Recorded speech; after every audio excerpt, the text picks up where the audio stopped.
Okay. Trying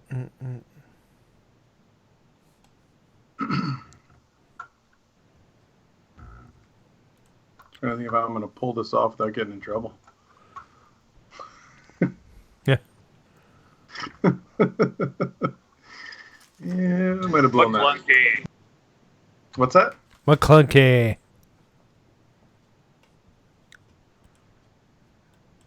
MACLUNKEY. Is that our new formal greeting? Who moved the monkey? Who moved the monkey? Well, Chris is in. What's up? Welcome aboard.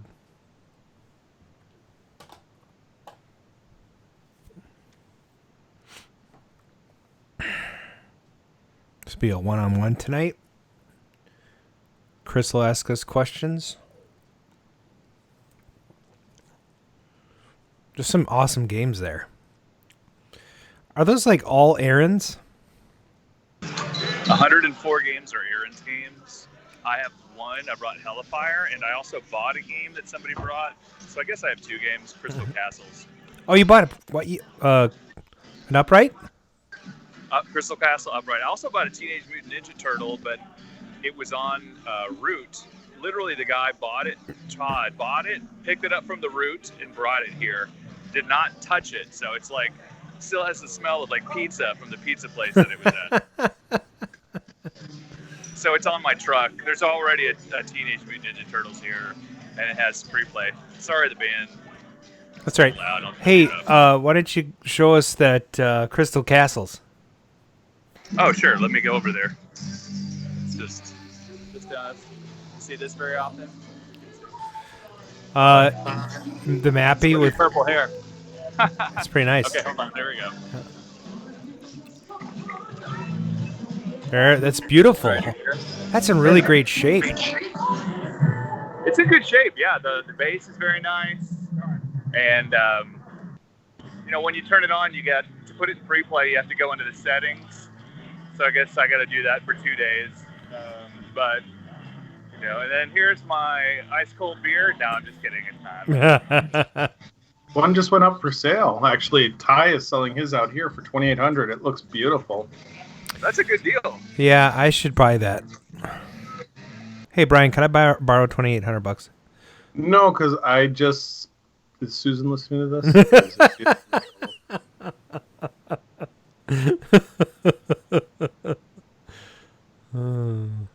Sam's wearing her glasses because she had to look at things up close. She's farsighted. Turns out I can't see.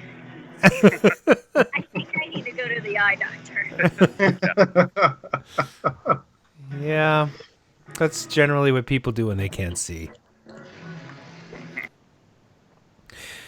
Hey, chatters, welcome to the show.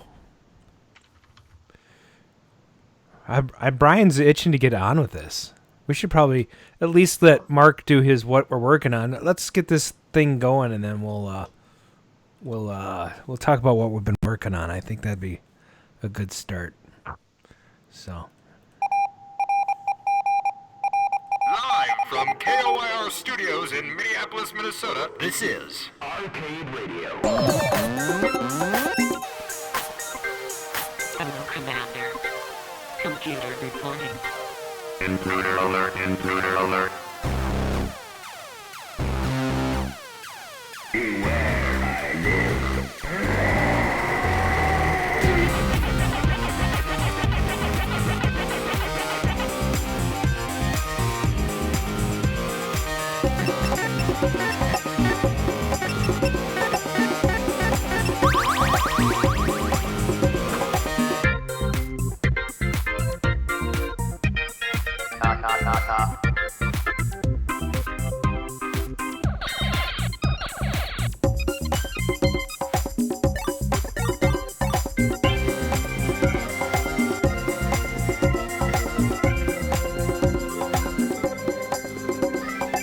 Stimulating opponent.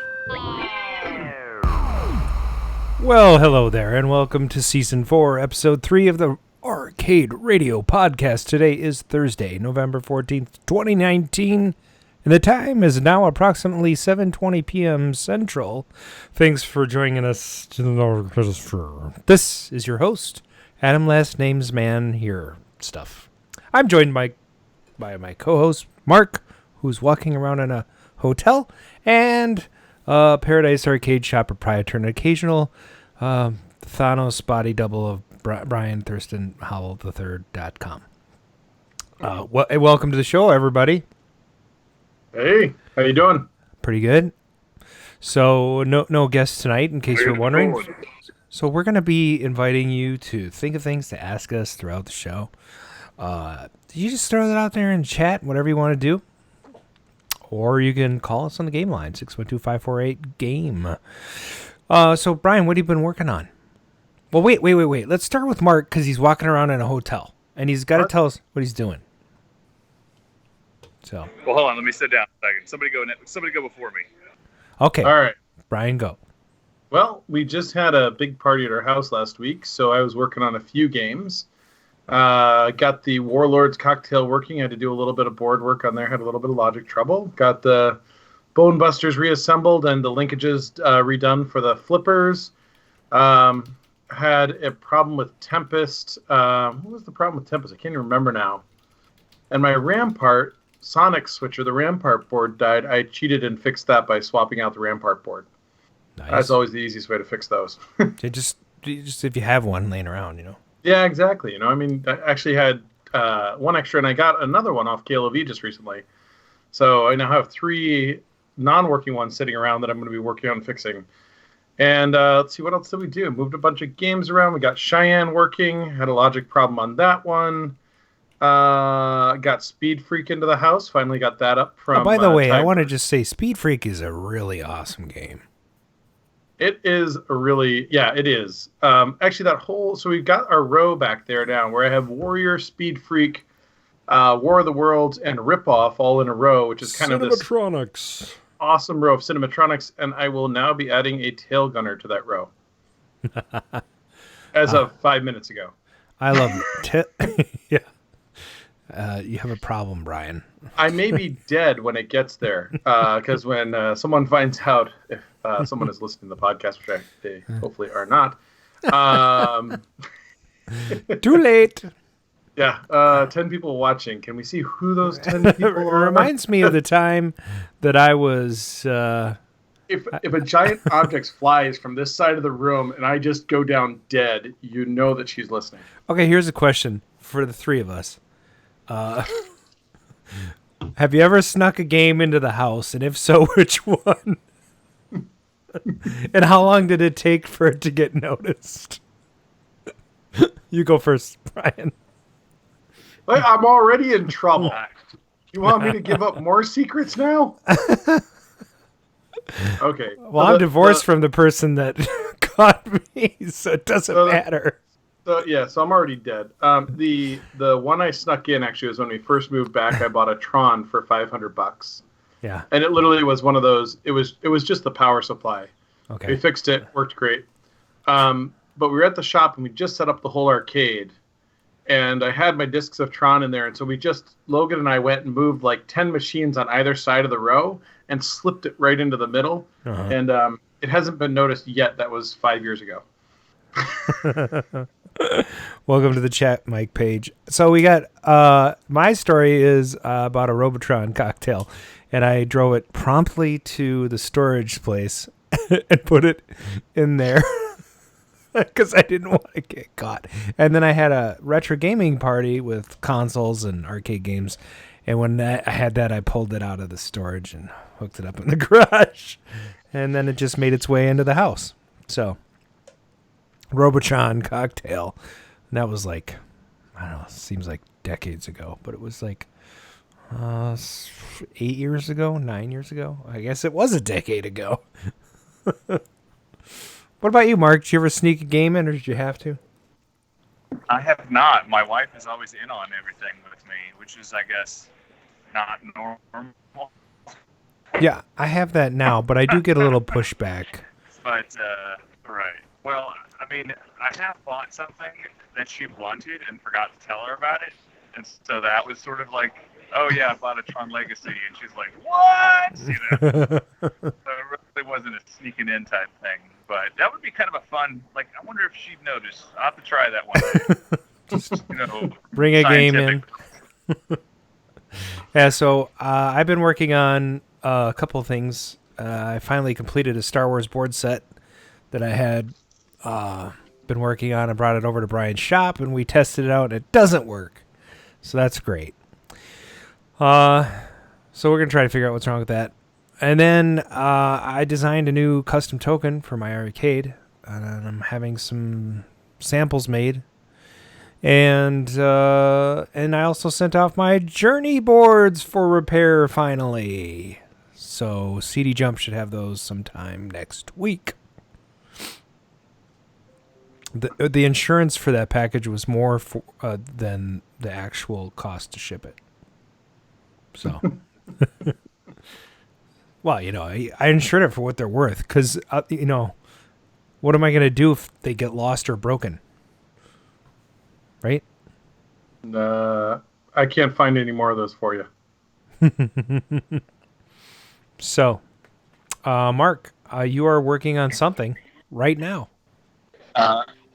Right. I am at the Houston Arcade Expo in, I guess, sort of eastern to central Houston, and I brought my Nintendo Hellfire, which after 3 years is finally complete. I sent an email to Kendra at This Old Game. She took the vector files I sent, I swear, 2 years ago, and they rushed together a bezel and the side art that I had sent them a couple of years ago.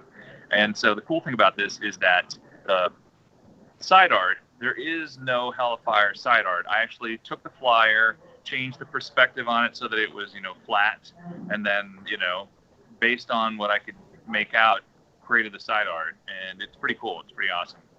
Yeah, I saw some of your vectors when you were posting them on Clav and stuff. They look great. They do, but it takes so long to get somebody to print them. So luckily, this expo was like perfect excuse to say, hey, I need a rush. And they were very nice. They only charged me for shipping. They actually printed everything for free. So hopefully that means that they can take the vector and start selling stuff. So that'll be kind of neat. Yeah. I don't know. That is awesome. Can you walk us over? Can you walk us over to the Hellfire? We are in the bar right now because we've been stuck inside of the expo for a little bit. But okay. I will bring you over there shortly. Okay. All right. Well, a little demo. So, if any chatters have questions for Mark while he's walking around there, or if you have questions for myself or that other guy, Bryan. What other guy? Bryan. About any of this stuff we're talking about tonight, just go ahead and chime in. All right. So, do you have any questions for me, guys? It's the Q&A night. Let me think about things. Where's your hockey jersey? My hockey jersey? It's in my closet. Is it in good shape? Like, I haven't looked at mine since we bought it. I've only worn it really like 1.5 times, so. Right. Did you get Bryan his? Yep. I did. Maybe next show we'll all wear them on Thanksgiving and then, like, have turkey next to us and then. Yeah. That sounds fun. Sounds good. Nah. That's it. I can't think of anything else. All right, Bryan, let's move on to the, whatever that thing is called. Yeah. The news? All right.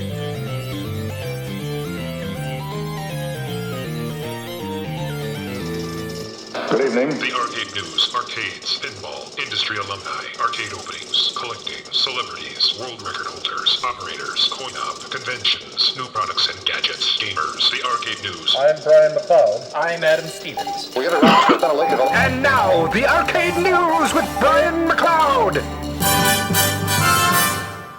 Welcome to the Arcade News. We have some riveting stories tonight.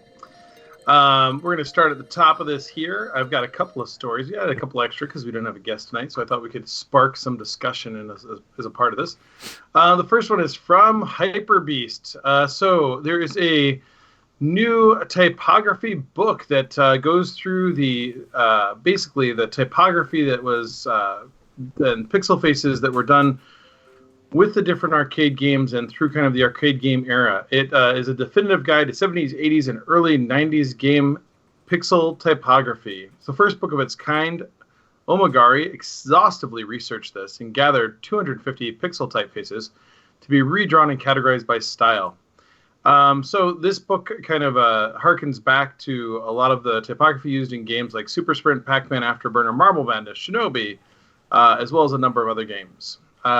It's a special hardback edition, is available only in 1,000 units, so you better jump quick and get on this. The metallic ink and detailing has a Japanese-style belly band and is on read-only-memory.vg. Have you guys taken a look at this yet? No. It's a pretty neat idea. What do you like about it? I think anytime we can sit there and anytime anybody collects an aspect of the classic games and kind of a broad stroke of them and brings them together into a collection and kind of looks at it in an analytical way and kind of presents it to the public, I think it's positive for everything we do.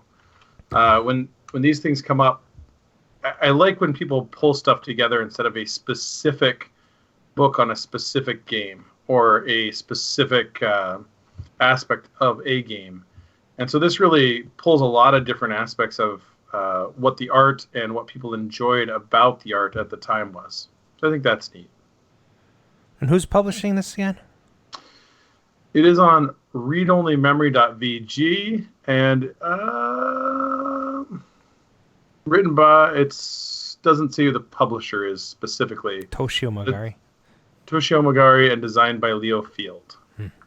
There's only 1,000 copies? And it's only £35. British pounds? Wow, that is heavy. British pounds, yes. It's 272 pages. Huh. 35-pound book. Yeah, that would be an awesome book. So I'm going to move along in the news here. Pertinent news to what Mark is doing right now. And Mark is at the Houston Arcade Expo. If I said that. So the Houston Arcade Expo. I actually said that correctly. It is on Friday and Saturday from 12 p.m. to 2 a.m. on Friday and from 10 a.m. to 2 a.m. on Saturday. There are supposed to be 300 plus games on free play, speakers, musical guests, vendors, exhibitors. And the speakers there, actually, I was kind of impressed. I was going through the list. I mean, Eugene Jarvis is there. You've got basically pinball creators there. So there's a pinball designer roundtable going on. And there's actually there's the metal gamer, a massage therapist that wants to be a metal guitarist. So it's the movie talk later on in the day. Which is kind of an interesting one. But, I mean, for those of you who haven't been, I haven't been to this, but, I mean, this actually sounds like a fascinating tournament. I don't know if you want to elaborate, or not tournament, sorry, fascinating expo, if you want to give some more info, Mark. Let's see. Well, Aaron Arcadeology actually is bringing 104 games. I think I might mention that. 104 games? And, right. The hell you say? Yeah, that's a pretty decent amount, and we're grouping them. We normally don't. This expo is sort of like a home, smaller expo, but every year it gets a little bit bigger. This is the second year they're at this Marriott hotel, and they always have like a live band. I think the guy that sings the song is going to be playing tomorrow. Pretty sure. I mean, on Saturday. Do you remember The Promise? Oh, yeah. By When in Rome. Yeah. When in Rome, yeah. Which I think is just one guy now. So. And I hear he'll be air guitaring his guitar, but I don't know if I'm not supposed to say that or not. Oh, okay. We're gonna judge him for him. Well, you'll have to talk to him because he's in Napoleon Dynamite. Really? Well, that song is. It's played at the end. Oh. Yeah. You're right. It is. You're right. It is in Napoleon Dynamite. Right. I thought he actually looked like it, and then they based the movie on him. But I'm going to bet no. We're losing you, Mark. We're losing you. Family Guy played it too. Oh, So, sorry. What do you got? What else you got in the can there, Mister? Well, I just wanted to say again. So again, this is the Marriott West Chase down in Houston. If anybody's down in that area, you should definitely check it out. Although I'm sure if you're in the area and listening to this podcast, that you have heard about this already, and you're probably already it's on your list of things to do. Moving along, for those of you who really couldn't get enough of WWF WrestleFest, that's me. Arcsoft I can't get enough of it. Bought the rights to Technos Games. Is licensed to deal with RetroSoft. I'm coming for you. I'm coming for you, and I gotta kick your ass. I'm gonna kick your ass right now. So there will be an official sequel to WrestleFest coming out. WrestleFest from Polygon News. Interestingly enough, this is not associated with the WWE at all. WWE. So it will include many of the original Hulkamania fighters going wild. The lineup to give Adam any more fodder, but it will also have some of the. It'll also have a couple of the original tag team partners, and they haven't released much more on it. But this should be kind of interesting. It's neat to see them reviving that. Put the glasses on, formaldehyde face. And we will keep moving here on that note. Pac-Man has its 40th anniversary next year. The hell you say? And to commemorate this, Bandai has teamed up with DJ Ken Ishii to create a techno dance inspired theme song, Join the Pack. Oh boy.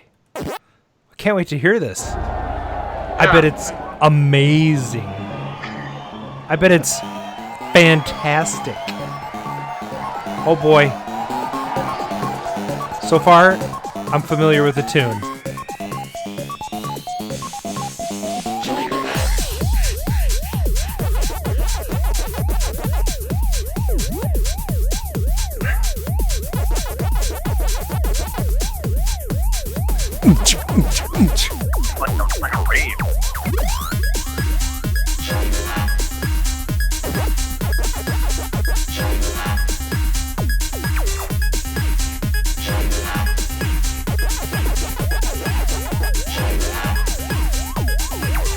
That song is really boring.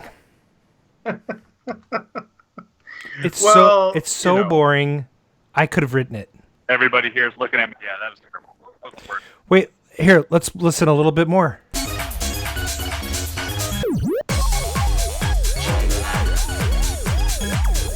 Yep, so far it's the same boredom. Well, I mean, the video is quite interesting. Does anybody else think that Jerry should have been called? Jerry Buckner? No. Oh, Jerry Buck. Yeah, why wouldn't they call him? What's that? Bandai owns the rights now. It's a Japanese company. I'm going to get it. Well, I think what Mark is trying to say is that they should have called Jerry Buckner. What we need to do is just put we can just do subtext for Mark, or we should just translate for him. Yeah, yeah. It's Can you not hear me? No, your bandwidth is crapola. You need to jump on the hotel wireless. Oh, because you're probably on your radio there. So what's the next news article you got there, Brainiac? Listen, this next news article gives hope to us all. Okay. It's inspiration for us all. It lets us know that it is not a lonely journey into the arcade. Where's this one coming from? This one is coming out of Soro News 24. Sounds like a news station. I don't even know. This one's coming directly out of my ass. Well, it's funny you should say that. Oh, God. Ironically. Oh, no. So, Japan's sexy buttmaster swimsuit model marries a pro gamer she met in an arcade. Okay. Run that by me again. Japan's sexy buttmaster swimsuit model marries a pro gamer she met in an arcade. I don't even know if I can say buttmaster on the air. So it's kind of funny. I mean, this is a woman who, a lot of swimsuit models are emphasizing a certain part of their body. She decided that instead of emphasizing that, she has a lot more pictures of the other end of her body. And so she is known as the Butt Master. I have a ton of pictures of the other end of my body. Her name is Yuka Karamochi, for those who want to start Googling the hell out of her. No way. Yep. No. So what's interesting is she met a guy named Keita Ai, who's known as Fudo in the fighting game community. At an arcade in Japan 10 years ago, they became friends through their shared love of Street Fighter V. And she and Fudo eventually started competing in tournaments, became a professional gamer. It's how he makes his living now. And so she was cheering for him, and they just fell in love. And that's just how it goes. So you can go to the arcade and meet a swimsuit model and get married. That's what I'm learning out of this. I'm taking home that you can only get married to someone in in an arcade if you find a butt master. My worry is that most of the arcades I go to, the butt master is going to mean something very different. Hey, whatever way your door swings. It's all good. And on that note, Mark is hitting the menu. It's like, I'm going to order some food now. Did this improve? Can you understand me now? A little bit better, definitely. yeah. Nice. Oh, my God. Oh. I wanted to try and get some different news in this week. I thought it was pretty good news. There's no news is good news with Gary Gnu. That's all. Swimsuit models in arcade, just that alone is news. That is news. To the Google, Randy Gelke says. To the Google. Republic, a Texas grill. Beer and sparkling on one side there. Excellent. It's a hotel bar, so it can't have good brisket. It just can't. I didn't see any. Yeah. They have New York steak, cowboy cut ribeye, roasted prime rib pesto. I almost said pesto. Pesto crust rack of lamb. Oh, those lambs. Filet mignon. My wife is like, I don't want to eat here. I love filet of lamb. All right. Rack of cow. I love those. All right. Holy I think I'm crap. gonna go with the scared scallops. Shallots? Seared scallops. The what? They were probably scared when they got them. Cha. Probably. Right. Yeah. Cha. Well, see if Mark can do this on the fly. Back in '82, I used to be able to throw a pigskin quarter mile. Back to the cave with He doesn't have the show notes. Why are things so heavy in the future? Is there a problem with the Earth's gravitational pull? See if he remembers. Welcome to Back to the Cave. And originally I had picked an excerpt from MTV. Is that still in the show notes or no? Yeah. From MTV. Yeah. Is it still there? Well, we were doing this thing where we were doing segments from the one thing. Yes. Right? Yes, just jump ahead. Do you have the one from the old thing? Or? Well, this is that's not what we wanted. This is kind of a thing. Yeah. I mean, we could play this, but this isn't relevant. You're right. It's not. Yeah. So, I could pull up that other thing that we were doing the show notes, and I'll explain while you're doing it.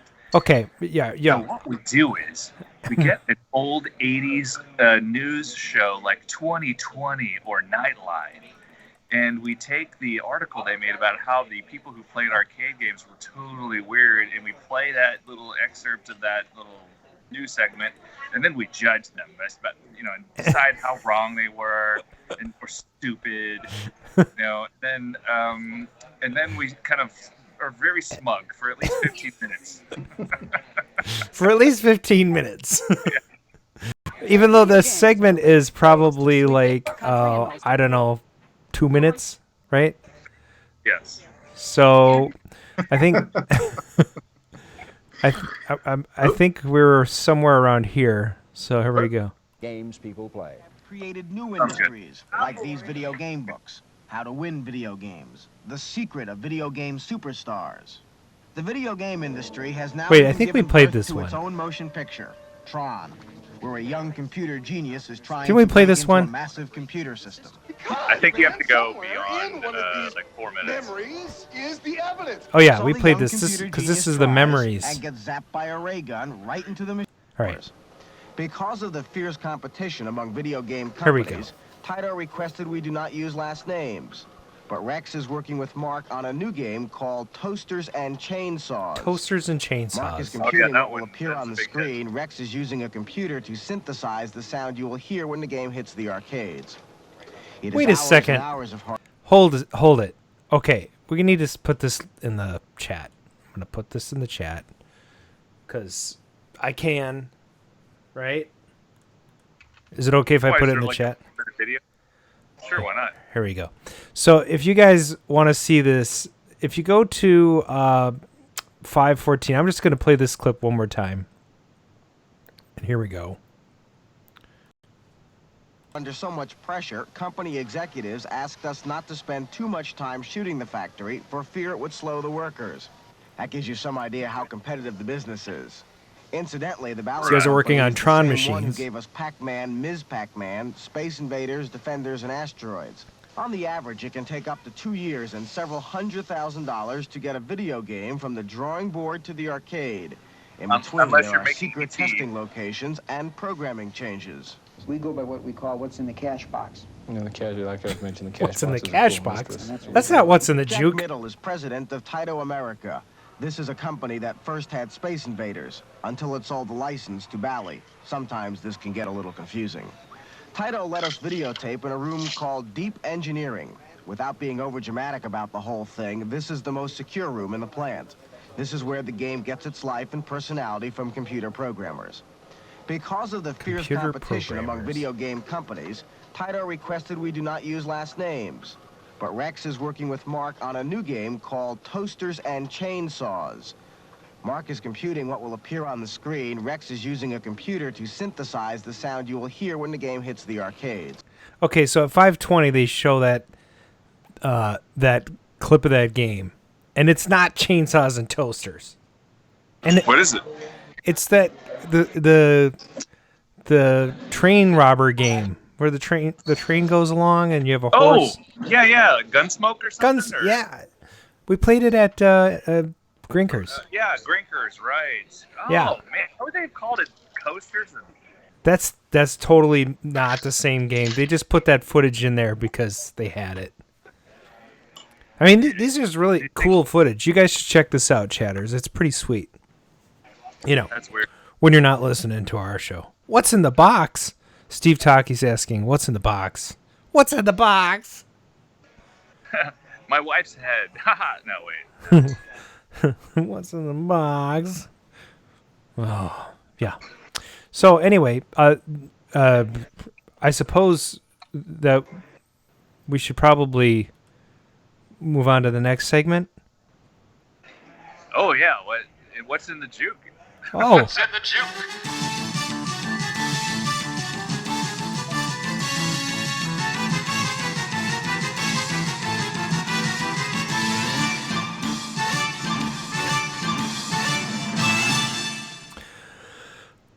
Welcome to What's in the Juke. And Mark, do you want to tell our listeners how we play this game? Sure. What we will do is we've picked 10. We picked 10 songs. Yes. Yep. And we will play a tiny, itty bitty small portion and hope that you can decide if you know the title and the artist. If you can guess the title, you will get a half point. Half point. If you can get the artist, also worth a half point. You'll get a full point. Yeah, right. If you can get them both right away, you get a full point. And I am not able to keep track of the score today, so... All right, so somebody's going to have to pay attention. All right, I'm scoring. You're scoring? All right. All right. So Thank you, Bryan. Okay, we need to erase those scores from last week and get this board ready to go because it's going to be good. Share the show notes secrets. Yeah, right. Okay, so here comes the first clip, hang on to your Schwartz.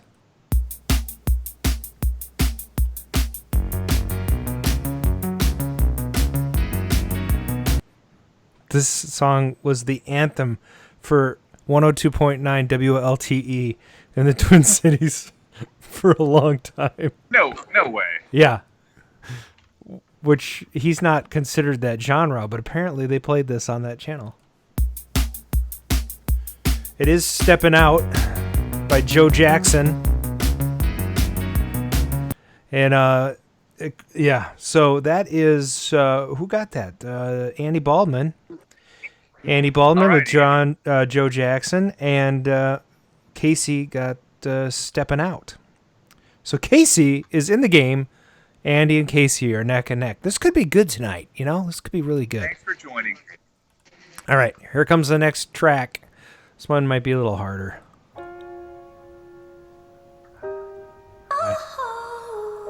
Maybe not. Everyone get your sound hound out. Shazam.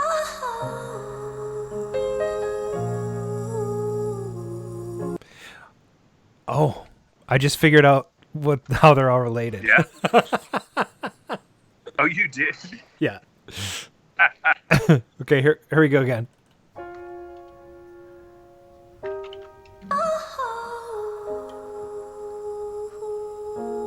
This is a toughie. Not Donna Summer. Nope, good guess. All right, I'll go to the middle. This is a really hard one. Now starts the cry of the father.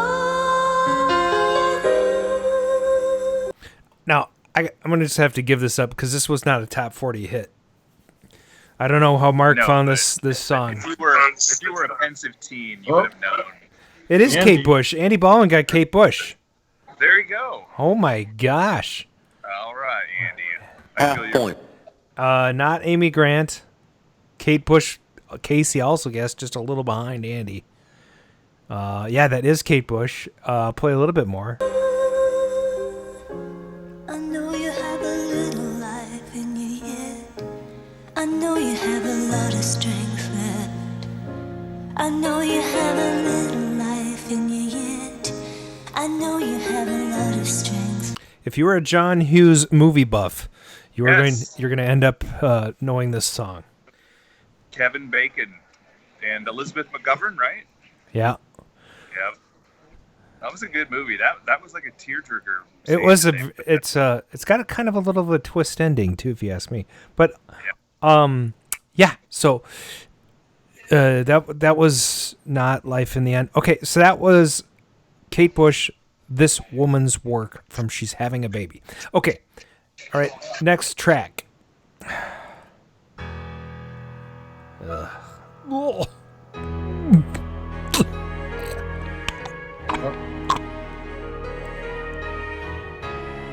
Even my cat is throwing up right now.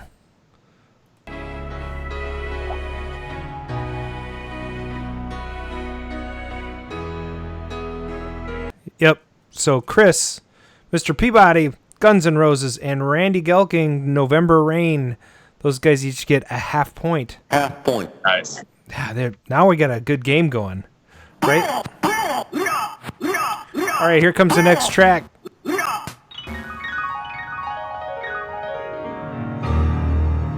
That's it. That's all I'm playing. Try that again. Wow.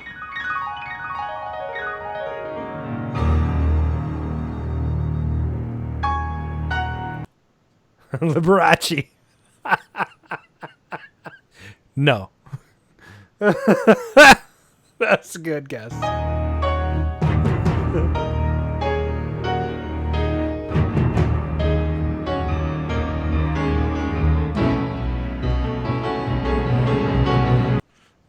Piano flourish. Casey's like, this is not classic retro 80s music. I agree. Well, this song is. You just got to get to the... Hey, Ryan's in the game. Boomtown Rats. I don't like Mondays. Make them stay at home. Daddy doesn't understand it. Ryan gets a full point. Full point. Check that out, S1500. That was good. All right, next track.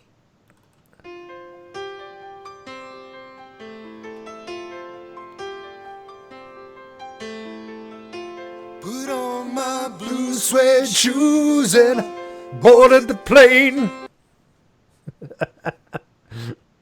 You totally enjoyed that. I could see it. Walk into Memphis.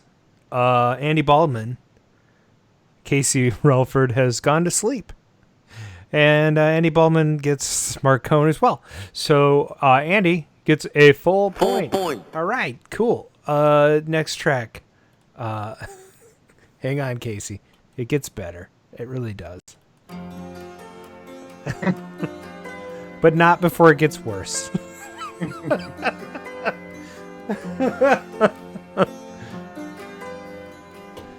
These are very slow, Mark. We got to pick it up next week. Wait a minute, baby. Sarah Fleetwood Mac. Casey got both of those. Boom. That's We actually... deduct a point for the complaining. Yeah, you know what? We should just take a point away for him going to sleep. Oh, no. We don't really know he's asleep unless we have video, right? I really actually love that song. I'm a huge Fleetwood Mac fan. That's Do you have video of anybody sleeping? Have you ever seen that woman in concert? Yes, I have. I have. Like 4 times. 3 times with Fleetwood Mac and once solo. Okay. Wait, Casey Relford said the theme of this week is solid gold AM radio hits. Keeping that in mind, that was Sarah Fleetwood Mac. Okay, keeping that in mind, here comes another AM hit.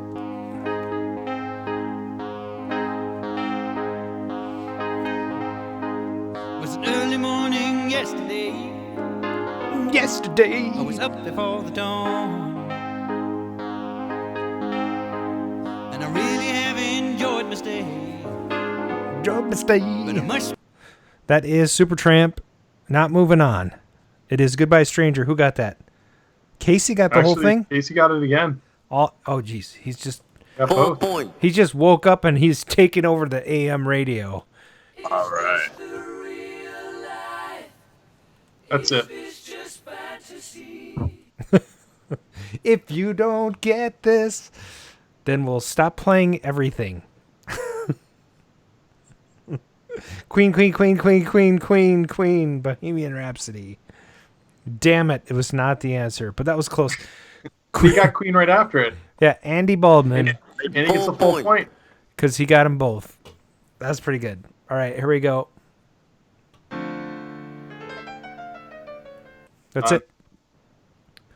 I mean... Oh, man. Someone's going to get it.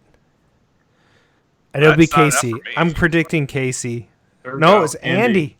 Andy gets it. Well, he got both of them. Check that. Nice job, Andy. Full point. All right, so here comes the next one.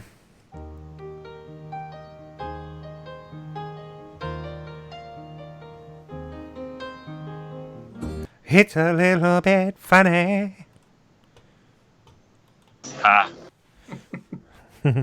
Elton John. Andy. Uh-oh. Tiny Dancer is Tiny Dancer. incorrect. Tiny Elton is not correct. Dancing John is not correct. Sorry, Daniels, not correct. This song, Closer. That's closer. Closer you are to find. I will survive. I will survive. Daniel, and now we're just going through the entire catalog of Elton John till somebody, Randy Gelking, gets The Lion King. Your son, the Lion King. Half point. Oh. Again. Half point. Oh my God. All right, so we have one song left in the juke. What are the scores at, Brian? We have Andy at 4.5, Casey at 2.5, Randy at 1, Mr. Peabody at 0.5, and S1500 at 1. So we have a tie right now. We do. We have a tie for third place. All right, here we go.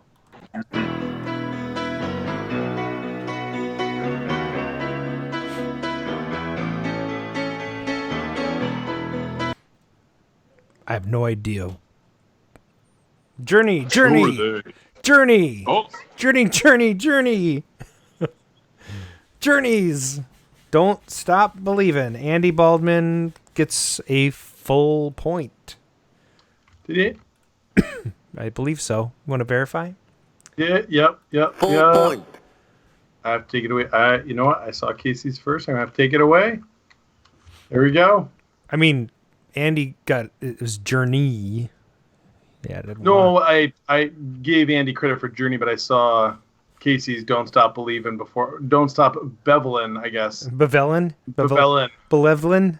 Bevelin. I love it when they type it in real fast. It makes me happy.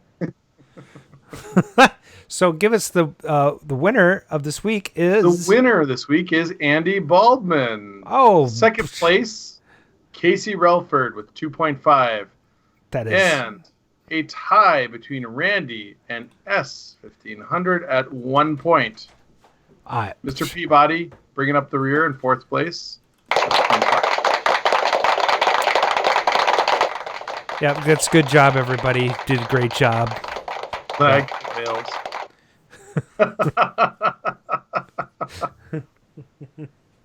My dog just came in to say hi. All right, so this is the part on the show where we check the voicemail. I'm going to check the voicemail. I don't think there's any voicemail though. I think we could play some greatest hits, but I don't have any new voicemails. It's kind of sad. Very sad. Here's one we might enjoy. The government grant amount of $11,300. To claim your grant amount, contact us. Our toll-free number 2062. Write this down. 7018. Wow. Did you hear that? I got a government grant. Dude, that's awesome. That means you can buy a third house or something. Let's try this one. You are randomly selected to receive the government grant amount of $11,300. Wait a minute. He called the day before and told me that. Wow. You got 2 grants. It must be real. I bet it's real. Let's try this one. Enforcement action executed by the U.S. higher authorities stating your social security number going to be blocked. Intending near serious attention ignoring this will be an intentional second attempt to avoid initial appearance before a magistrate judge or a grand jury for a federal criminal offense. This is the final attempt to reach you. To resolve Something tells me that it's not the final attempt. I gotta find this email that I got the other day. It's actually pretty funny. So I got this email, and the name on the email, and I'm not trying to make fun of the name. Maybe this is a common name somewhere, but literally the name on the email is Fairy Boars Borbor. And it says, big all capital letters, dividend distribution action required to receive. And I'm like, yeah, that's great. That's got to be a scam. Evidently, this company I started 7 years ago was acquired by a guy who's named Fairy Boars Borbor. And legitimately, they owe me dividends on this company and the shares I own. You should give them money. It's actually quite comical. I went to Susan and said, if I found some money randomly, could I go and buy a Speed Freak? She said, you're not going to find that kind of money randomly. I said, well, coincidentally, I had this company that was bought by Fairy Boars Borbor. Huh. So I went and checked. I actually went and looked up the stock listings. I mean, it's legitimately this guy owns this company. So it was quite amusing. Huh. That is amusing. Amusingly. All right. Wait. Tell Susan, do it. Do it. Exactly. Fairy Boars Borbor is my new KLV name, says Andy Ballman. It's actually, I'll put it in the chat for people to know how it's spelled, because it's even crazier when you see how it's spelled. I'm not sure if one is a middle and one is a last name, but it's literally that. I think I found a voicemail from a couple of years ago that we never answered.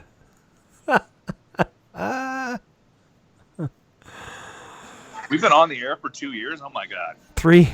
We've been on for 3. This is our 4th year. We're in our 4th year right now. Can you believe that? Yes. Oh, the Davilo missed. What's in the juke because the phone wasn't watching live. Oh, who missed it? Oh, man. Yeah, like somebody was asking a question about marathoning and how you go to the bathroom. I bet that was when we had Tim on for the first time. Probably. Yeah. Huh. Oh. Okay, so now's the time on Sprockets when we dance.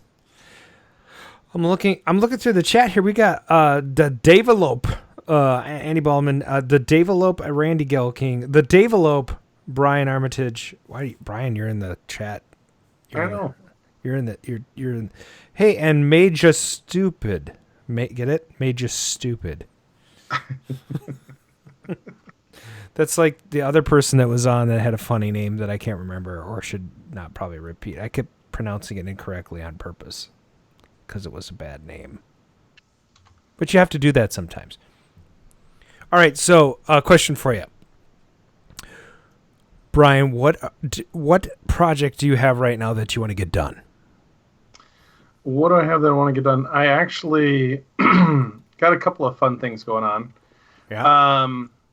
I guess the big one I want to get done are all the G80 stuff, the G80 games I have. I have a Star Trek, a Tac Scan, and a Space Fury all in pieces that all need to get back together. I, too, have a Star Trek in pieces. It saddens me. It really is. I mean, they're great games. And, I mean, the G80 monitors are absolutely beautiful when they're working. The G08. Yeah, sorry, the G08. Well, they do run on G80 hardware. It's confusing.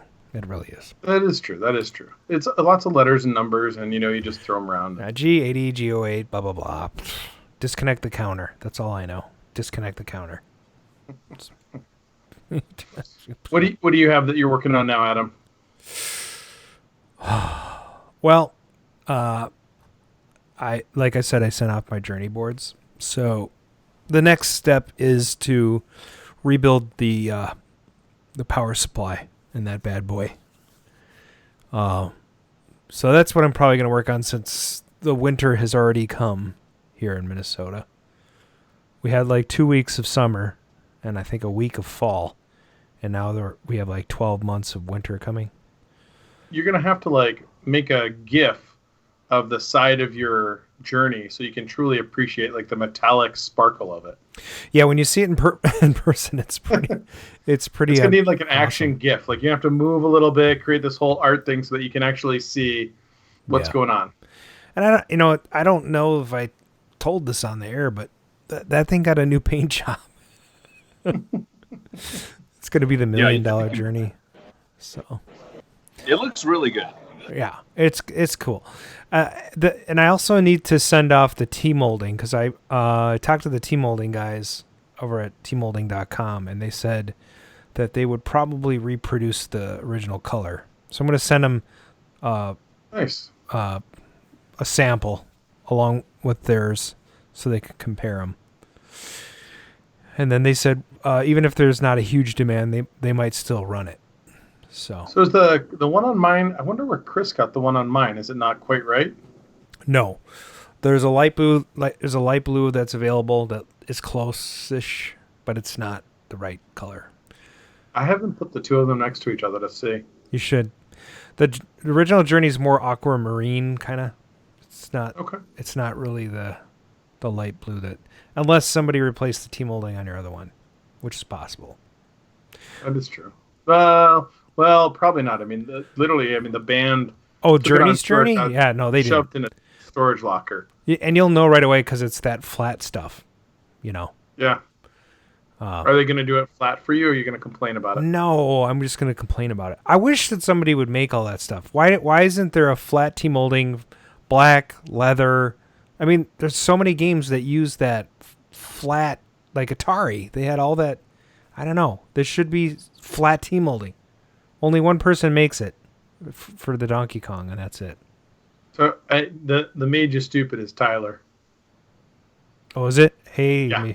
Hey, Mage is Stupid. Boing. Who's been running in and out of the room and then going in making comments. And he's subbed our channel. Yeah. Good. That's hey, somebody's taking their clothes off behind you. Yeah. Get started now. Well, this show just got interesting. All right. All right. Can I get you something to drink? Oh yeah. Oh. All right. I'm on my second year, but Mark, so you finished your Hellfire. What's the next project? oh, so I have a Super Masters game that I bought.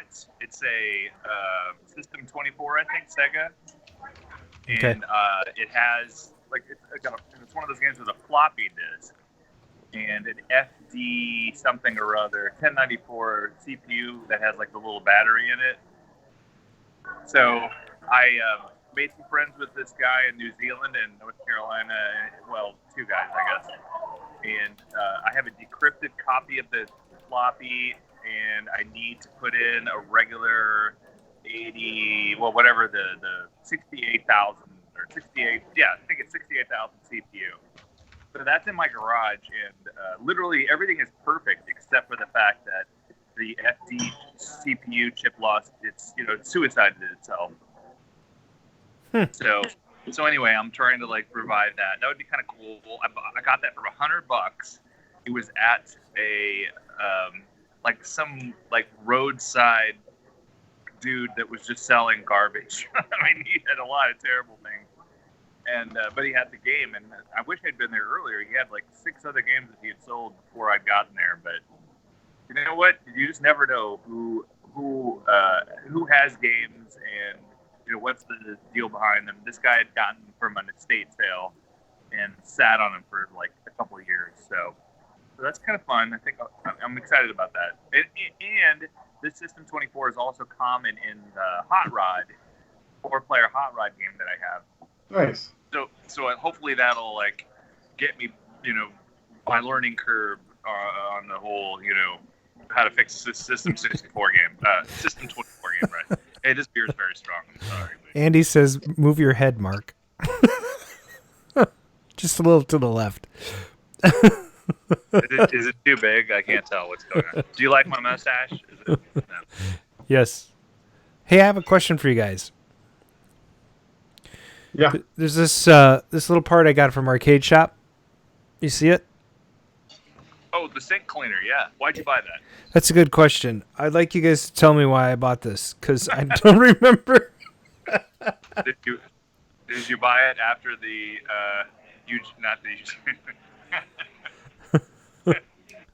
Did you buy it after the Nolan Bushnell podcast, or? No, because wait. Now, in fairness, Arcade Shop ships a little faster than that. Oh, okay. Now, if you bought it from someone else that I'm not going to mention right now, maybe it would. No, it wouldn't be here yet.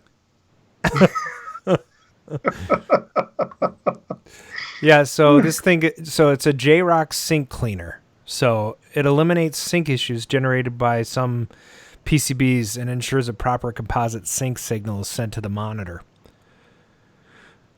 The only thing I can think of is that I may have bought it because my tapper has a waiver in the screen, and I think it's still electromechanical. But if you take the big ass suitcase power supply out and you run it off of the replacement power supply, the switching one, it works fine with no wavering. So but I also discovered there's a part missing from it that I found in the Journey cocktail that I have. So it attaches to the monitor, and then it's like a shield that sits behind the neck board. And I think it has a dual purpose. So it attaches to the plate that the chassis is attached to, and then it has this armature that comes out. I think it helps protect the neck board, but I think it also shields it from the power to some degree. And the power also has its own shield that's supposed to help. But I found that it doesn't. So, and now I have all my grounds hooked up and stuff. So I thought maybe, I don't know, would a sink cleaner help hook, with that? Probably Jason Kopp would know the answer. I don't know what it's for. Skip out on this today. Do you guys have anything in your collections you don't know what it is? Or why you bought it? There's a few things in the shop. A few things I walk around going, I also noticed that I have a crazy amount of artwork that needs to go on games. Holy crap. I probably have $1,000 worth of artwork that needs to go on games. We just, I actually just put together, I bought a new gauntlet cabinet 3 years ago. Yeah. I picked it up, and I bought the artwork 2 years ago, and we assembled it this week. Yeah, that's not right. We should not be doing that. Yeah, I ordered the artwork when I get to the project. I think I'm going to get to it. I just don't, By the way, is there anybody in the? I don't know, Brian. Maybe you need some, but I have Rich's Repro Star Trek cockpit artwork, and I have 2 copies of it.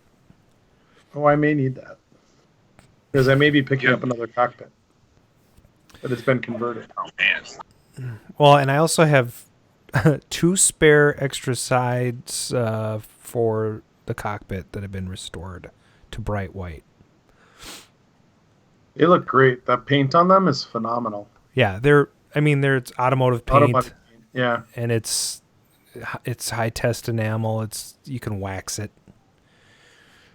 It looks great. I think I'm gonna definitely replace the panels that are on my cockpit with the white.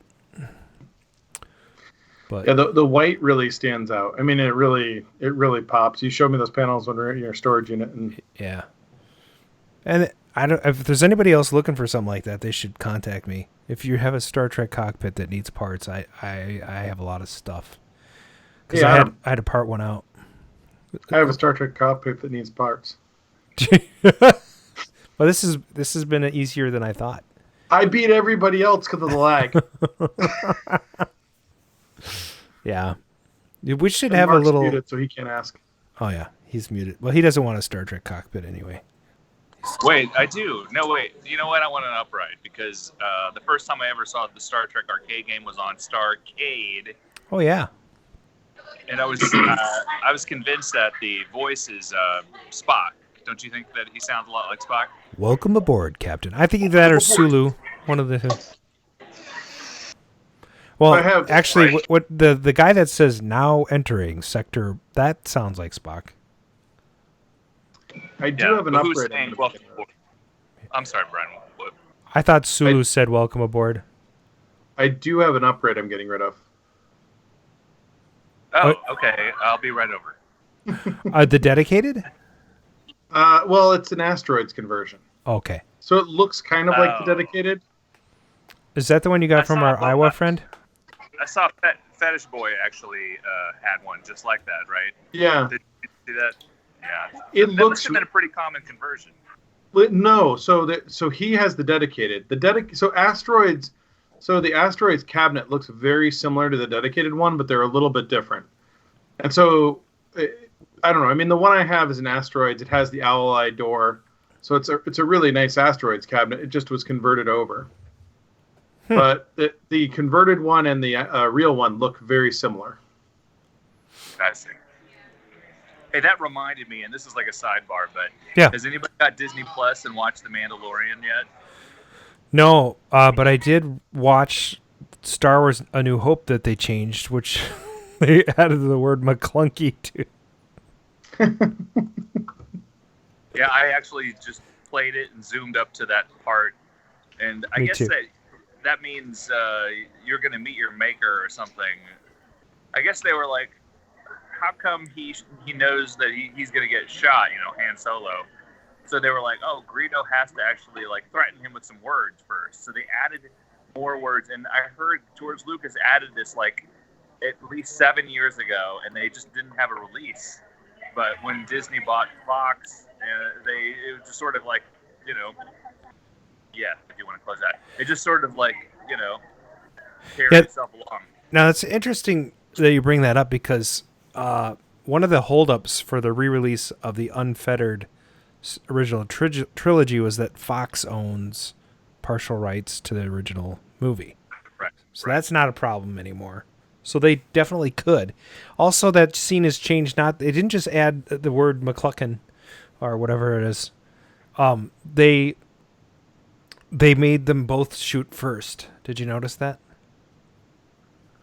Right, like the exact same time. So it's not even a shot first thing. Yeah. So it's like we both shot first. Now I'm waiting. I'm going to have to make t-shirts that say we both shot first. I guess the biggest surprise on the statistics so far is that Darkwing Duck has been leading the pack. Oh, man. I know so many people that want to watch their Darkwing Duck. It's crazy. My wife, yeah. It's bizarre. I don't understand. I mean, I loved it when it was on. It was probably the more mature of all of the, you know, weird Disney cartoons that came out at that time. But I don't know, more adult. I don't know, mature is the right word. Maybe adult's not the right word either. Maybe we just shouldn't talk about Disney. They're going to own everything. They're going to own absolutely everything. And then the podcast was cut from mentioning Disney. Disney. We were trademarked on that. No, it gets banned for everything else. I'm shocked the one-up cabinets pulled off the licensing on the Star Wars. Like that's where, because licensing with Disney, that's yeah. So, you know, they probably called somebody up and they're like, "What do you want to do? Whatever, go ahead." Yeah. It was like, hey, my phone's at 2%. I don't know if it's gonna die. I'll call you back from the truck if it does. Okay. All right. Well, you better bring us. You should bring us over to that Hellfire. Or are you still finishing dinner? I know, right? I mean, I'm done. We're closing out here. Okay. Well, when you get a charged battery, you gotta show. What you should do? You should post a movie to the Arcade Radio page tomorrow. There you go. Show us everything lit up. Yeah. Right. Or you can go to YouTube, look for Meet the Time Runners, and I have like a walkthrough of my game where I play it and discuss. You know. Awesome. Yeah. You got to do that. Meet the Time Runners YouTube channel. Yeah. Like and subscribe. Did I say describe? No, don't describe. Just subscribe. This is, again, this beer very strong. I don't know. What am I drinking? Goose Island IPA? Oh. Yeah, it's not that strong. Well, I'm a cheap date, so. Empty stomach. Yeah, it was empty. I know somebody who drank on an empty stomach recently. You do? Not a good thing. Bad. Not a good look. Bad thing. That can go. Yeah. George Lucas is trolling us. It's sad that people are having to sign up for 5 streaming services to watch whatever they want now. Yeah, I mean, essentially you're paying the cable prices you did when you cut the cable, so to speak. So now you just have to subscribe to everything in a different way. Oh, this is a la carte. You got it. Yep. So, you know, and it's so cheap Disney. I've actually signed up for 3 years because they had a special where you would, you know, get a good discount. And so...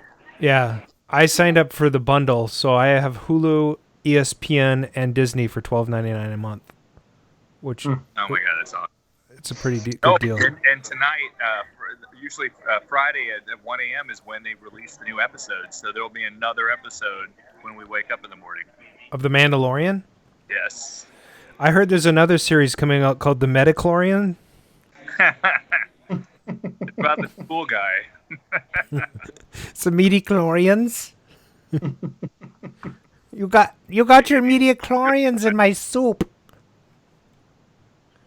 I don't know. There's somebody trying to tell me that people like the prequels now too.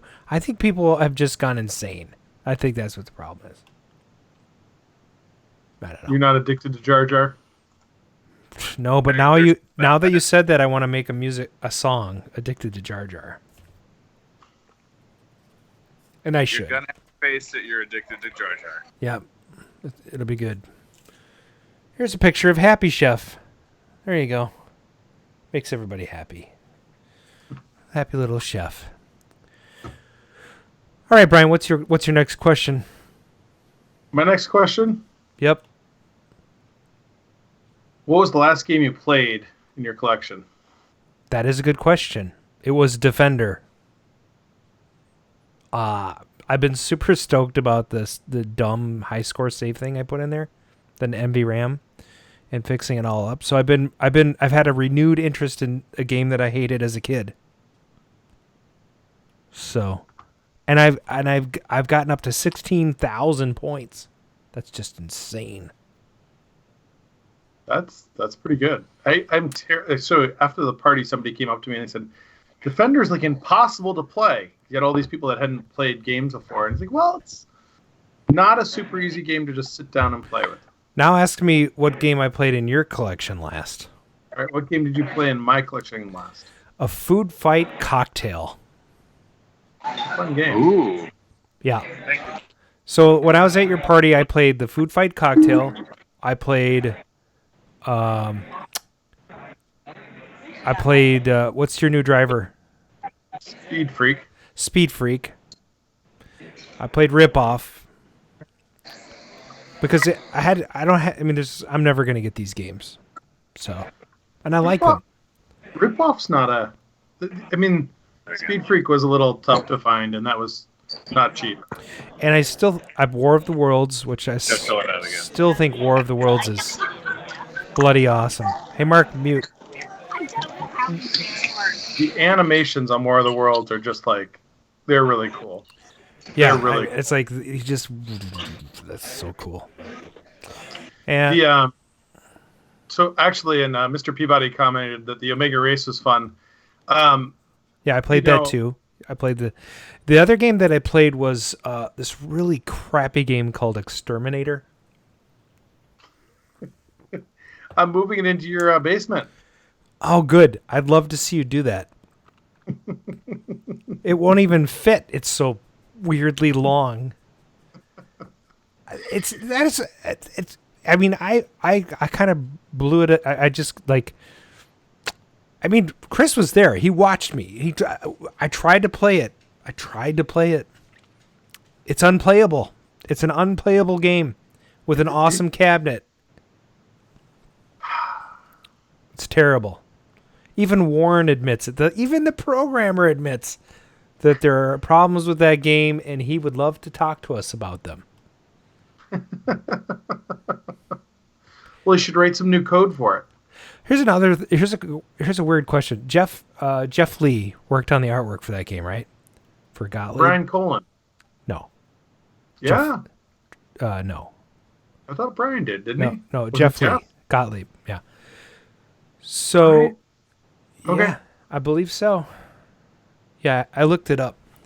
And I tagged him. And he said this is one of the first games he worked on when he was at Gottlieb. But I think that's weird because Qbert was like 82 or something, right? 81?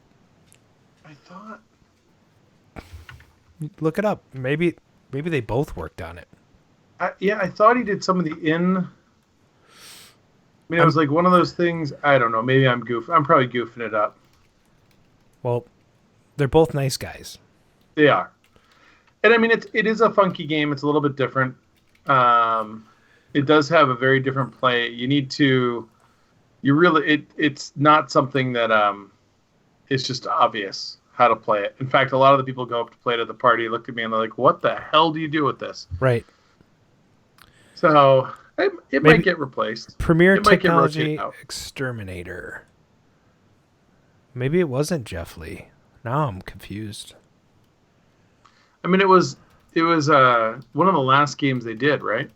It has to be because it's like 89 or something, right? The music on that thing is phenomenal, though. Well, what to describe phenomenal? Like, oh come on, it's that FM modulation with the Yamaha chip. It's really. Is it fun. Is it phenomenal like this? No.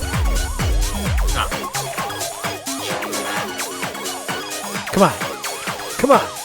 Huh.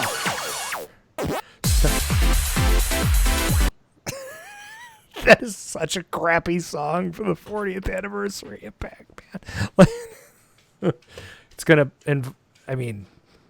bring in a whole new dancing crew for Pac-Man. Super Pac-Man's in there. Here. I mean, this is here. Come on. You can't tell me. I'm going to message you this. You can't tell me that this is not good music. You got to put that on for a second. Boink. Good game sounds. All right. I'll put for 1 second. Is it going to give me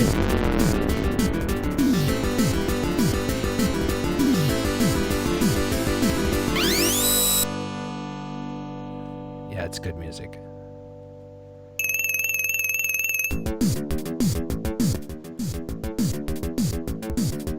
Now play to the Bumblebee.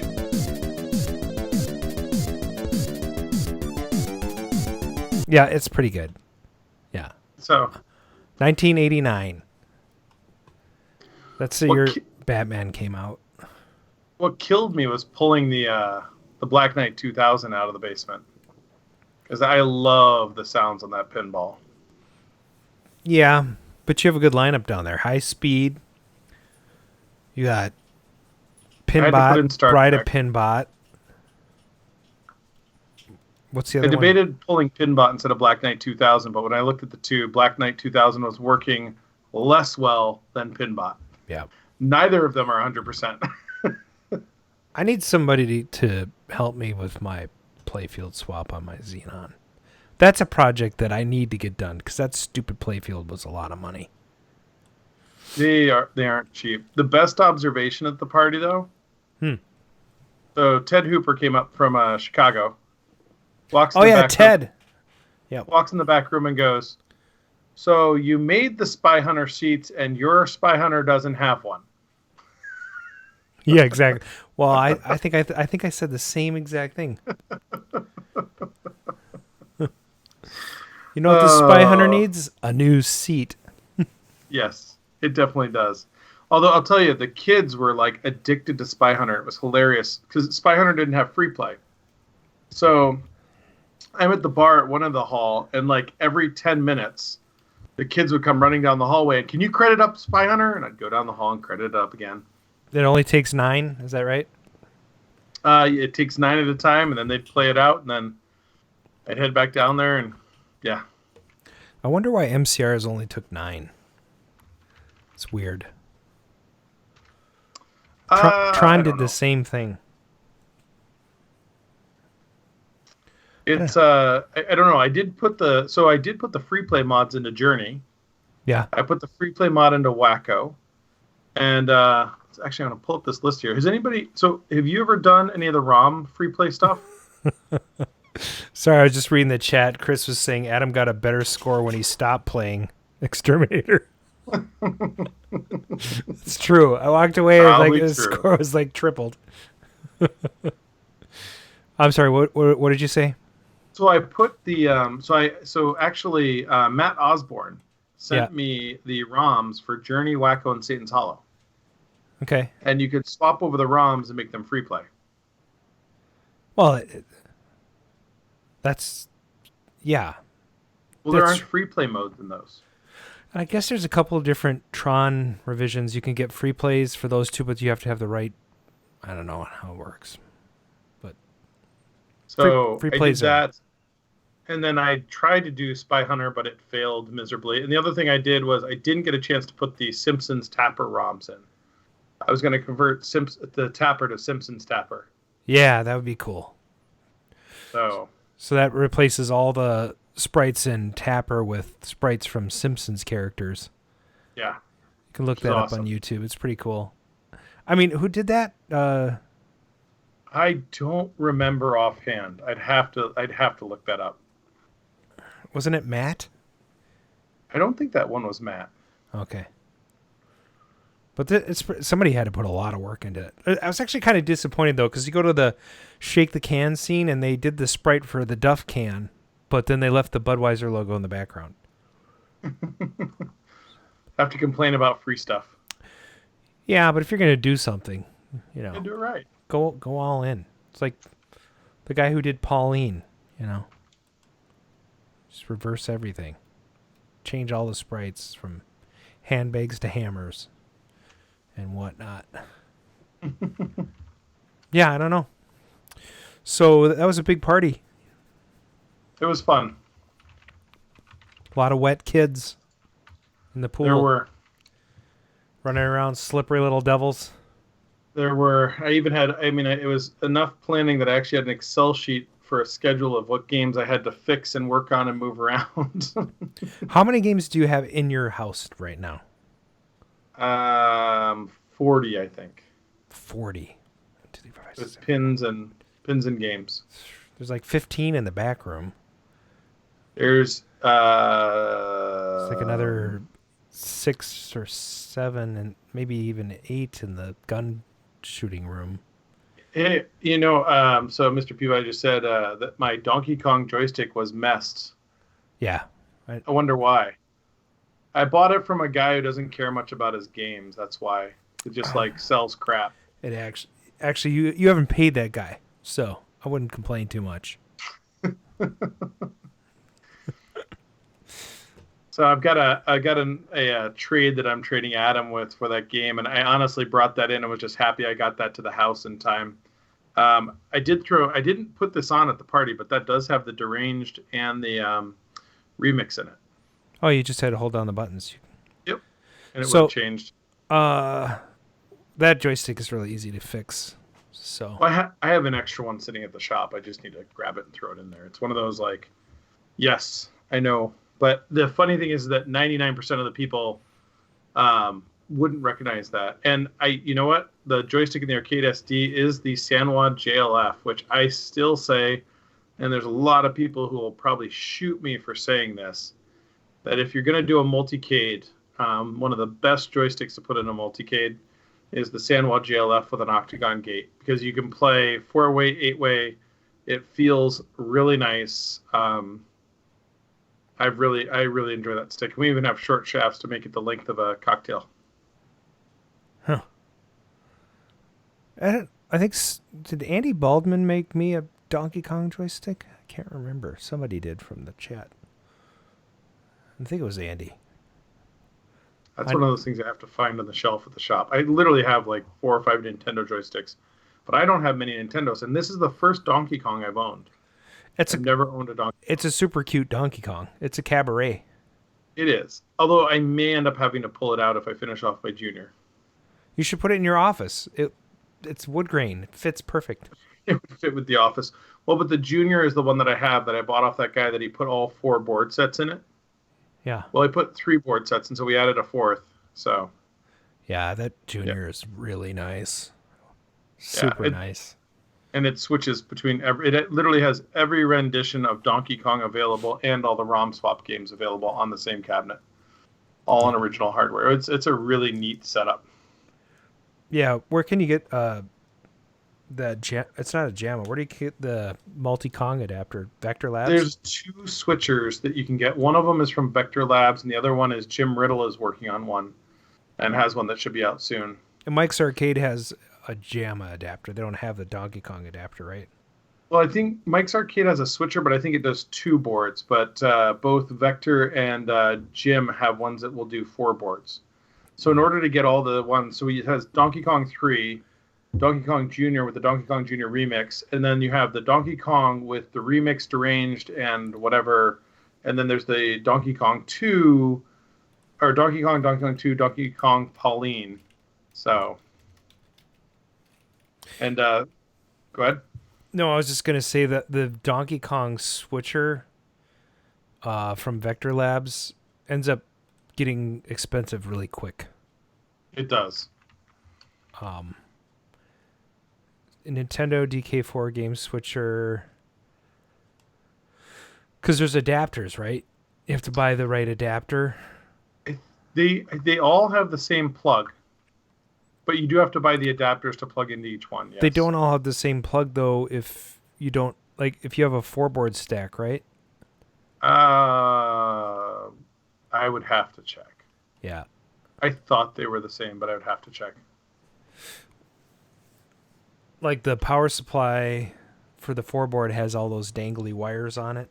Later models just had the one, whatever this 30 pin. So somebody in the chat probably knows.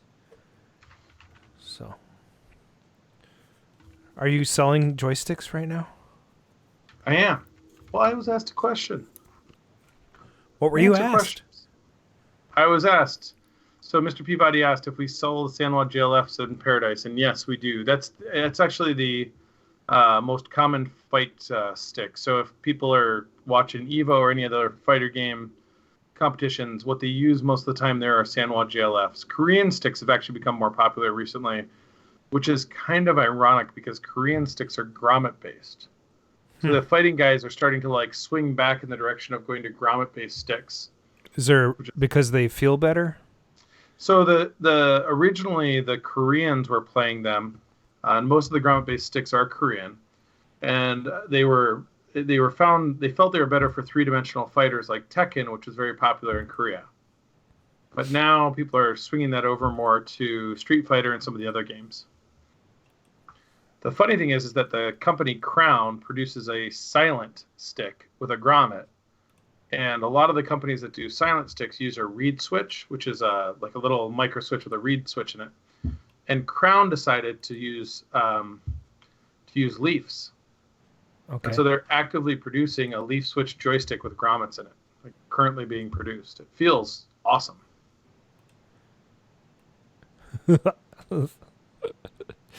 You know what else is popular over there? Oh, no. I'm not sure. Oppan Gangnam Style. Gangnam Style.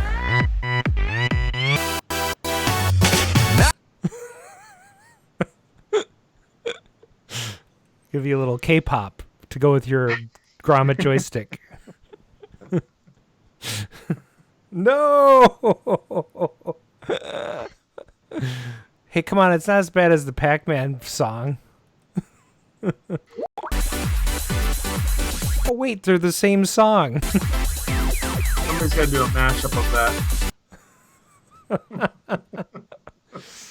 Oh, my gosh. Hey, and the one other really fun news that we have, and I posted this on a bunch of the Facebook groups, but the Omega Race backdrops are actually in the screen printer today.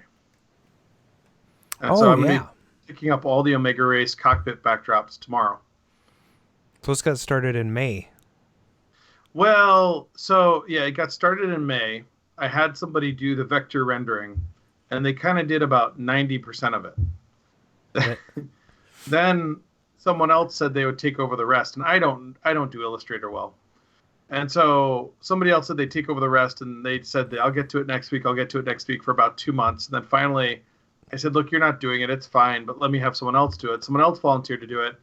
They did the same thing for 2 months. And then finally a third person said, okay, I'll take care of this. He did that for about 3 or 4 weeks, and then I made him feel really guilty, and he finished it off, but he asked me to promise to not reveal who he was doing it. I know who it is. It's me. It's me. I did it. But they look awesome. By the way, I mean, it's going to be... I'm so excited. If you need like a cheap and dirty way to vectorize stuff, and this is for stuff that's not super large, you can go to vectorizer.io, I believe it is. And it's an actual, it's vectorizer.io. And you can upload your image there, and it cleans it up and turns it into a vector for you. The only catch is it has to be under a certain size, like 1 meg. But it's great for like logos and stuff. So, because you can get like a 5,000 by 5,000 pixel image down to about 1 meg. So, if you can get that vectorized, it looks great. And you can even save it as a JPEG and get them even larger. So, well, and the funny thing is that this had enough little fine details, and the pictures I could get had a little bit of wear here and there. Yeah. So we did try a couple of programs that just did that blanket vectorizing, and none of them quite did the job right. Right. So it took a little bit of work. It's hard because you got to have a really clean image to start with in most cases. Yep. And then there's the whole issue that in a lot of these, you're trying to actually go back and recreate something that, because once they printed a bunch of this stuff, the films get a little worn, there's a little bleed, so you're trying to recreate things in a normal way. I saw it. Chris in the chat says Bryan should put a 60 in one on that exterminator. And when will we start printing arcade artwork? Yeah. Yes. Keep your eyes open. He says There's yes. some stuff coming. Well, you can do a certain size, right? So. Yep. And someone else locally has bought a vinyl sheet printer, so there may be some fun stuff coming through. Oh, interesting. So, do you want to do that Pac-Man glass first as a test? Well, actually, I don't know if I can with what I have. Oh. So I was looking at it, and I'm trying to figure out how I could do that, and I don't know that I can, unless I do some type of reverse print vinyl on the back in addition to my printing. But I am looking at it. I haven't forgotten about you. So there's for those of you in the chat, I have Mr. and Mrs. Pack pinball, and it has a lower glass that is typically flakes on a lot of them. So, and there's two. There's a black and a blue, and mine is the black version. But it's the right size to print.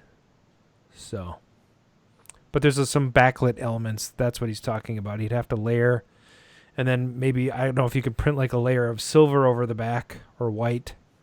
Well, that's what we'd probably have to do in vinyl. And what we're trying to do is I'm trying to figure out where we would fit in. So we bought a printer mostly for doing artwork for the fighting game community because of some of the things that we do. And we bought a printer that allows us to direct print to buttons and other things.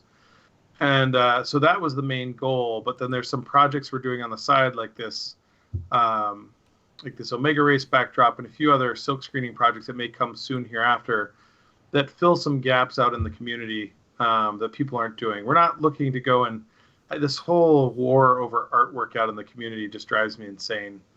And so we don't want to get into that, and I don't want to be a part of that. But what we want to do is we want to add something and bring some more products out that people could be interested in. We've also been playing around a lot with infinity mirrors for this new cabinet we built for Galactic Battlegrounds. And so we may be doing some fun infinity mirror projects. And I'm looking at doing kind of a custom aluminum extrusion for building some marquee holders as well as infinity mirrors. Randy in the chat is saying that he'd like a left-hand side Blastroids artwork. Does Phoenix or This Old do those? I should check. So, well, who does the? Because so if you're looking for artwork, This Old Game and there's Blastroids CPO. He does the CPO. Don't know if he does the side art. I don't know. Let's type in Blastroids. Blastroids. He does the marquee and the CPO. It does not do the side art. And I don't think Phoenix does it if he's got that stuff, right? They try to. I don't see it. They usually try to stay out of each other's business. They usually avoid each other. We won't get into that discussion. No Blastroids. The other person who's really stepped up lately is Joe Zabo. Is it Sabo or Zabo? That's a good question. I don't know for sure. But he's really done some neat stuff. And what's kind of fun about some of the things he's done is in addition to doing reproductions, he's kind of going out and doing some custom artwork. Some of it is kind of sad and interesting. Yeah. Sabo, all right, I'm corrected. Like the Arkanoid full custom kit that he did, which is neat. But I mean, how many games do we see converted to Arkanoid? Just it's like, what did they do? Well, except for, you can't get rid of all the Arkanoids because you can't deconvert everything. And they become more valuable. Yeah, that's my point. Was there any dedicated Arkanoids? I don't think there were. It's all kits. No. He also did Ninja Baseball Batman, which I'm super excited about because I built one of those. Mm-hmm. It's so actually one of my pet projects lately has been converting M92 boards from Major Title 2 to other games. So there's a number of M92 games that are kind of fun. He also did you see his custom Robotron artwork? I did not. Oh, no, I did not. Yeah, you should pull that up. That's actually kind of neat. I like the original, but the stuff he came up with, it's pretty sweet. Oh, looks like he's got a YouTube video for it too. That arc he did was in a Fast and Freddy Cap 2. Oh, yep. He did. I mean, I think one of the things I'm finding interesting with what he's doing is he's paying attention to a lot of the original styles, trying to recreate some of the stuff, trying to bring stuff out. Mm-hmm. I think there's some fun stuff he's doing. I do agree. But who else is going to do that same conversion? Andy, but so you are right. So he's inkjet printing all this, so you can scale all this, and because he's got vector graphics, it's not a hard thing to transport over. I mean, it's kind of like the blaster. I mean, he did the blaster cabinet, right? I mean, who else is going to put a blaster in a wooden cabinet like that? Wooden blaster cabinets are, what, there was 3 of them, mm-hmm. 4 of them, and then getting a blaster board set. I mean, I guess you could build a new Williams cabinet and then do a J-Rock board in there. Yeah. Anyway, if you want, Randy, if you're looking for somebody to help you out, you go to Sabo's Arcades. That's SCABOS arcades.com. And you send him an email, message him, tell him that you're interested in the artwork, and maybe he can work with you on scanning. And if you can't scan, then maybe you can just wait till somebody else does it. So that's the trouble. I do know, interesting enough, somebody is working on the blaster handles. I know somebody did them. Blaster or Blasteroids? I don't think they're publicly selling them. Well, no. So Andy just saying, Andy Baldwin was commenting that DLP did a new cab plus a J-Rock. So yeah. Is Bradell, if Bradell is reproing them, somebody else I believe is also. There's 2 people that I think were going after it. Are you talking about Blaster again or Blasteroids? Yes, Blaster. Yeah. Because Randy was talking about Blasteroids. He doesn't give. I'm keeping up with the current chat. I'm not in the 30 seconds ago. Okay, good. Yep. Way to dismiss him. It's very nice of you. How rare is Blasteroids? I thought that was wasn't that the last Atari game made? Or one of the very last? I think it is. I'm not sure. Yeah, because I want to say it is, because I remember watching this video on my PlayStation. They were talking about Blasteroids being one. And I think it's sort of a pseudo 3D game, isn't it? Blasteroids? Yeah, I mean, it's color raster, but it kind of does some interesting graphics flying through. I don't know. There's one for sale up here that's been for sale forever. It's not Blasteroids. What am I thinking of? It's a different game. Well, no, there's a Blasteroids up here that's been for sale forever. What's the last game by Atari, chatters? Somebody's got to know that. No, nobody's going to know it. 87. One has roids. E.T. was the last game done by Atari. E.T. Because you were so bitter, he threw it away and never bought an Atari game again. Guardians of the Hood was 92. Off the wall. Well, it's not too hard to do this. You can just go to, she'll just do this. Yeah. Got it. I'm Googling it. I can't find it. Well, I'll tell you. Because all you got to do is go to the International Arcade Museum. Blasters. Search for an Atari game. Select Atari, and then line them up by year. It might have been Blaster. No, Blaster was Williams. Oh, that might have been their last game. That might have been what I was thinking of. It's actually... Well, according to this... Or it was the last VidKids game. Yeah. Blaster. Anyway, not important. If you want art, go to one of those 3 places. Those are the ones we use. All 3 of them have their talents and skills that contribute to this hobby, which we really appreciate. Yeah. We should get that Rich fellow and that Sabo fellow on here. We should. Actually, Joe would be great. Yeah. Rich would be great too. So, and Rich has been doing it for so long. Yeah, he has. I wish we could get Bob on. I think that'd be great. Should reach out. If anybody knows Bob. He's retired. I know. The real Bob Roberts, though. If you can still order stuff from him, his wife fulfills the orders. So. Retired doesn't mean he can't talk to us. He might. It's true. I don't know. Doesn't seem like he will. He really, I mean, talk about a leader in like putting this stuff together.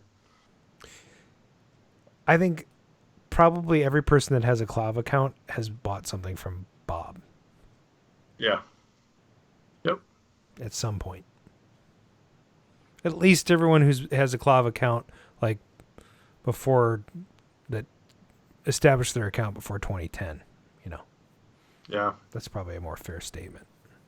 Well, Bob and the old time ones are Bob and Steve Gregory, right? Arcade Shop. Yeah. Steve's fun to talk to. I should call him and ask him why I bought this. So what do I use this for? I bought it from you. He'll probably look it up and go, that wasn't supposed to be on the order. You should send that back. Yeah. Well, I think that's going to wrap it up for tonight. What do you think, Brian? I think that's pretty good. I gotta go figure out a game to play. Well, what's the next game you're going to play in your collection? And we'll end the show with that. Well, it means I have to dig out some stuff. I kind of want to play Star Wars now with all this Star Wars hype. You know, that'd be a good one to play. And I mean, if you have to fire up Tempest every once in a while just to make sure it, still runs.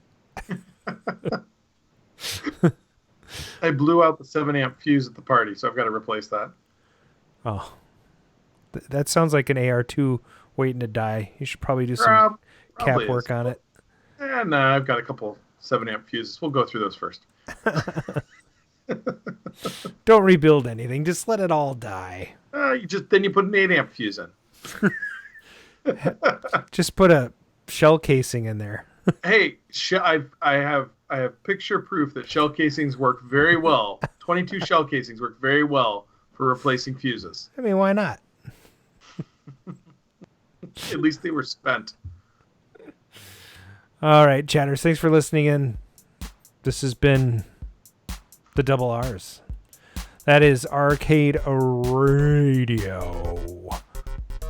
Like I said, Facebook.com, Arcade Radio, or check us out on our semi-regularly updated blog at RcadeRadio.com. That's RcadeRadio.com.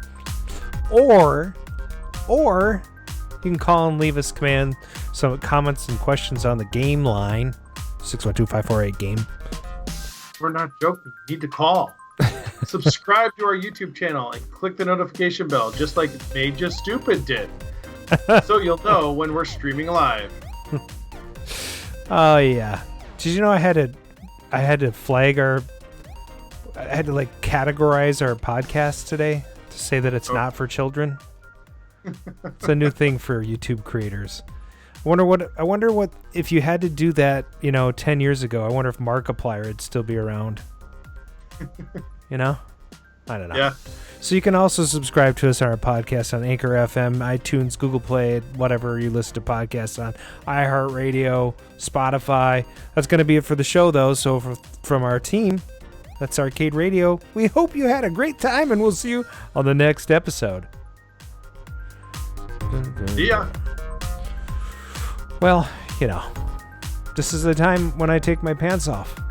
And Mark never did get his phone charged. That's pretty sad. It is pretty sad. He's a little battery. Let's see here.